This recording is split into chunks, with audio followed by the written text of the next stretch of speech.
les Américains ont rappelé à la Russie que si jamais il y avait la moindre agression contre un pays de l'OTAN, eh bien, les États-Unis entraient en guerre. C'est dire si la situation est en fait exceptionnellement grave. Elle ne cesse de s'aggraver. Ça n'est pas drôle, mais pas drôle du tout. Alors, ce qui a motivé cette attaque russe, je pense que c'est 3 éléments. Le premier élément, c'est que puisqu'on claironne, les pays de l'Union européenne et les pays de l'OTAN claironnent qu'ils vont donner des armes au gouvernement de Kiev, puisque le Nord, l'Est et le Sud sont quasiment interdits d'accès pour venir de l'étranger, puisque le ciel aérien est également, semble-t-il, très difficile d'accès, eh bien, c'est par la terre, et notamment par la Pologne, que peuvent être acheminés les armements. Il ne faut pas demander aux Russes d'être quand même plus bêtes qu'ils ne le sont. C'est-à-dire que les Russes, sachant qu'il va y avoir des armes qui vont arriver, qui vont être livrées à l'Ukraine pour être utilisées contre eux, eh bien, évidemment, ils surveillent tout ça par satellite ou par des systèmes de surveillance divers et variés. Et donc, eh bien, ils ont prévu de tirer. Et c'était le cas puisqu'il semble que du matériel militaire assez significatif venait d'être livré sur cette base militaire. C'est la première raison. Ils ont tout de suite détruit dans l'œuf les armements que nous payons avec nos impôts, voilà, qui sont en fait détruits, si je comprends bien. Et nul doute d'ailleurs que les autres subiront à peu près le même sort. Ça, c'est le premier point.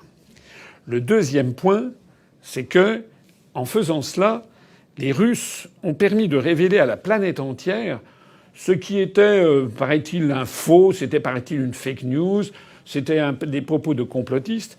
Les Russes ont amené l'ensemble des journaux, notamment occidentaux et des dépêches de presse, à reconnaître qu'il y a en Ukraine, même si c'est dans la partie ouest, c'est bien en Ukraine, qu'il y a en Ukraine une base où il y avait des formateurs, c'est-à-dire des soldats en fait, peut-être avec des rangs d'officiers, mais des soldats, des instructeurs américains, canadiens, je crois aussi baltes, bref, de pays de l'OTAN, dont les États-Unis et le Canada, qui sont là depuis longtemps pour former les soldats ukrainiens. On a appris également que cette base servait régulièrement d'exercice dans le cadre des troupes de l'OTAN. Il y a même eu d'ailleurs des photos qui circulent en ce moment sur Internet. Alors, d'un seul coup, on se rend compte que Vladimir Poutine, que l'on a présenté comme un paranoïaque, etc., je suis désolé, il a raison. Il a raison de dire que l'Ukraine sert d'ores et déjà, même si l'Ukraine n'est pas formellement entrée dans l'OTAN, l'Ukraine sert d'ores et déjà de base d'entraînement à des exercices militaires de l'OTAN. Je le dis parce que tout ça, ça s'appelle jouer avec le feu nucléaire. Et je le dis parce que je suis outré de la réaction des responsables politiques français ainsi que des médias occidentaux et des médias français.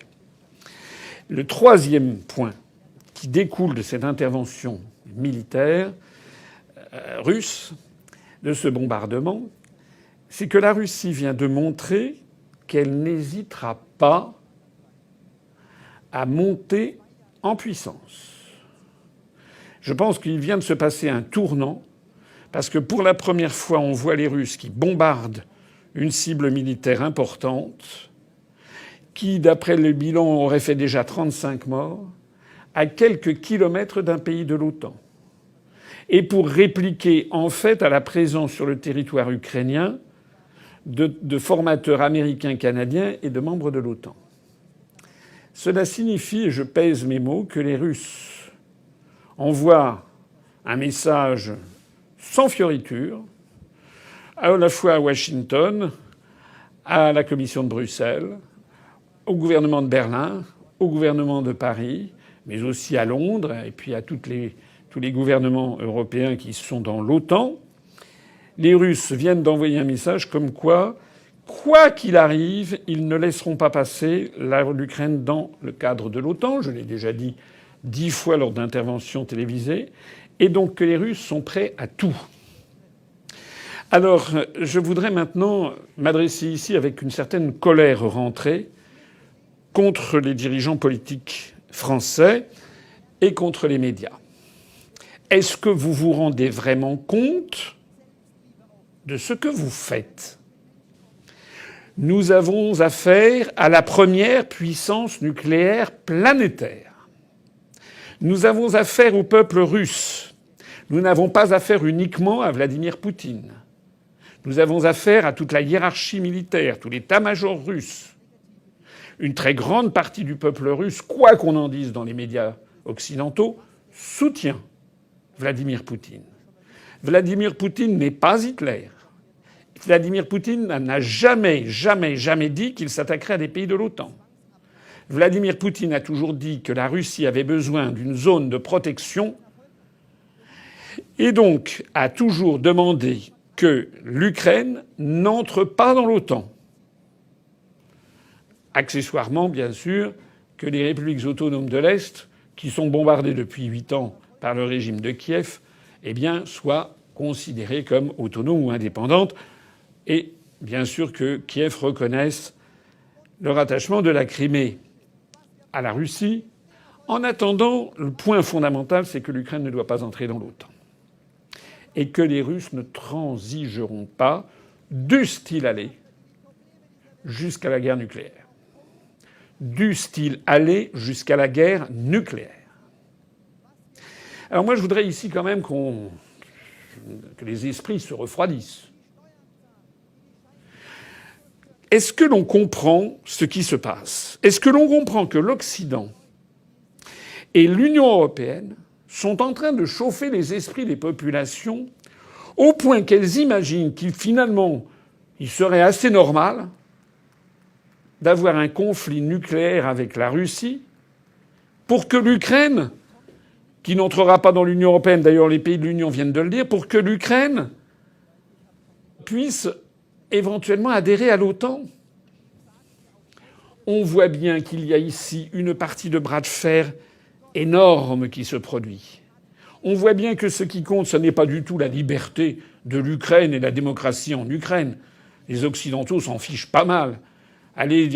Quand on voit le soutien que les Occidentaux apportent à des régimes dictatoriaux ou totalitaires comme l'Arabie saoudite, le Qatar, l'Arabie saoudite qui bombarde le Yémen, où il y a des milliers de morts civiles dont on ne parle jamais, sur lesquels on ne fait jamais s'apitoyer les Français. Il n'y a jamais de la projection sur l'hôtel de ville de Paris, l'hôtel de ville du Havre ou l'hôtel de ville de Marseille. On n'a jamais la projection des drapeaux, du drapeau yéménite.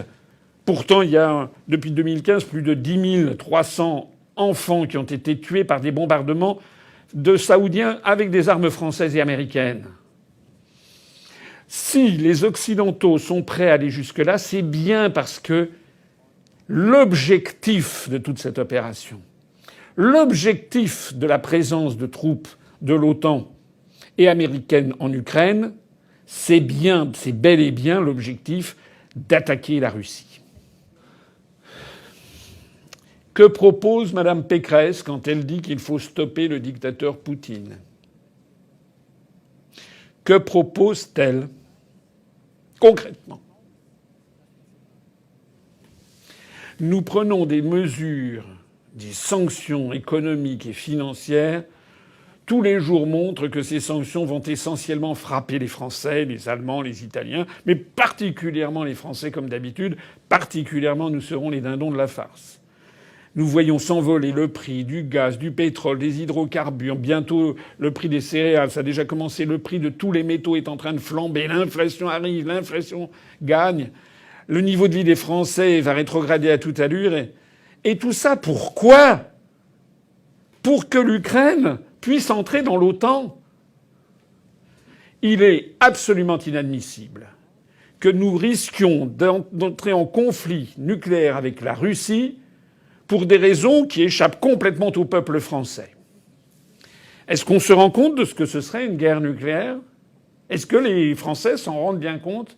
Mais que si les États-Unis et la Russie se livraient à une guerre nucléaire, il y aurait probablement instantanément 25% de la population planétaire qui périrait immédiatement. Mais ceux qui survivraient seraient dans une situation épouvantable parce que il se produirait un tel dégagement de poussière radioactive montant dans la stratosphère que pendant 2, 3 ou 4 ans, la planète serait plongée dans l'hiver nucléaire. Certains informaticiens ou ingénieurs aux États-Unis ont calculé par exemple que l'Iowa, l'État de l'Iowa aux États-Unis, pourrait rester 3 ans avec des températures inférieures à 0 degré. Plus de printemps, plus d'été, plus d'automne. Cet hiver nucléaire, pendant 2 ou 3 ans, essentiellement visible dans l'hémisphère nord, aurait pour effet de faire chuter la température de façon colossale, mais également de bloquer les rayonnements solaires et de faire détruire à peu près toutes les récoltes. On estime, j'ai vu ça, que 97 à 99% de la nourriture disparaîtrait en France, au Royaume-Uni. C'est-à-dire que nous aurions, parmi les 3/4 de personnes peut-être qui auraient survécu au premier choc nucléaire, on aurait peut-être encore la moitié de la population qui mourrait dans d'atroces souffrances, non seulement du fait des radiations qui ne les auraient pas tués sur le moment, mais aussi du fait d'une famine nucléaire. Essayez de comprendre aussi que la France est un pays de taille relativement modeste par rapport à d'autres, et notamment par rapport aux États-Unis, et encore bien davantage par rapport à la Russie. La Russie étant une vingtaine de fois plus grande, ou 25 fois, je ne sais plus grande que la France, il faut bien comprendre que le territoire russe serait en partie préservé d'une guerre nucléaire. Il faut bien comprendre que c'est la vieille Europe qui serait la première détruite. Et tout ça pourquoi ? Pour permettre à l'Ukraine d'entrer dans l'OTAN.